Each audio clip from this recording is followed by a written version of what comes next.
A pleasure to me all at last. And, well, here we go. More distance gauge material. Yeah, that's pretty much just what it is. Distance gauge, distance gauge, distance gauge all the way. Lots of other content does exist on this channel, but I'm in fact going to be working on this for today. And what I got is the Ranger PD5, basically a blaster that has an integrated slide on the bottom like so. 5 dart capacity, 5 dart storage in the form of geometric shapes. I feel like that this is supposed to enhance grip in the blaster a little bit more. Not to mention, tactical rail on top, a few sling mounts in key specific areas, so you can easily store the blaster on a wall however you like, and even a stock adapter. So the awesomeness of this thing really does kick in the high gear.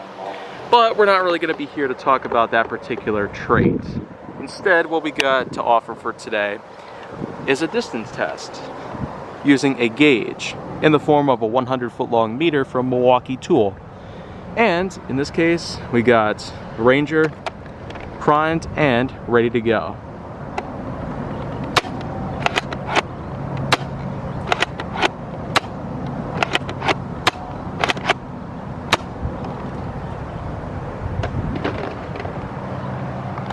That's all 5 shots.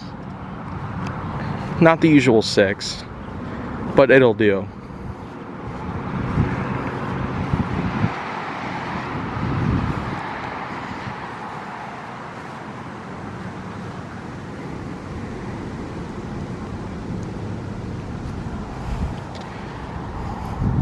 Now, if you think that 34 feet is basically a decent low end, then well, it does seem that 49 feet probably isn't all too much of an improvement here.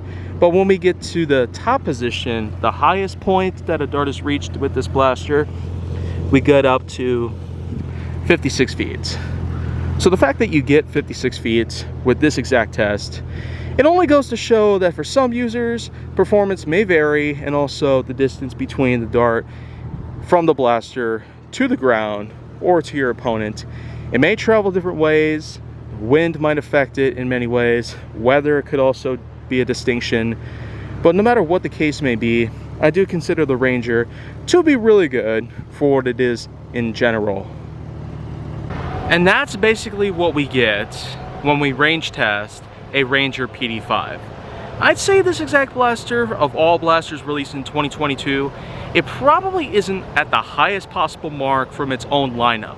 Other blasters that came out from the so-called Elite 2.0 or Super line, as I've always referred to it as, would have to include ones like the Motor Hits and the Eagle Points.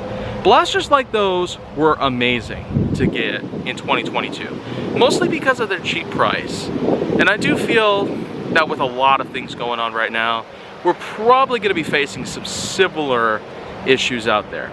Very similar to what have been going on last year and the year before then, but I'm more than sure that I'll be ready for them when the time does come. So I consider the Ranger for a 56-foot long shot from the blaster all the way to the ground to be a pretty nice success. Certainly not the highest that I've had so far, especially with shots that have gone well over 100 feet, like with the Ultra 4 for instance. But in all seriousness, I don't really want to be too critical about these things. The Ranger is good for what it is, being somewhat average for a lot of reasons, but it does make up for with plenty of other unique ways to offer its own value in its own money. So, if you want to see more, go down on my channel to make sure that you like, subscribe, comment, follow me on social media, and stay on the Hollywood side.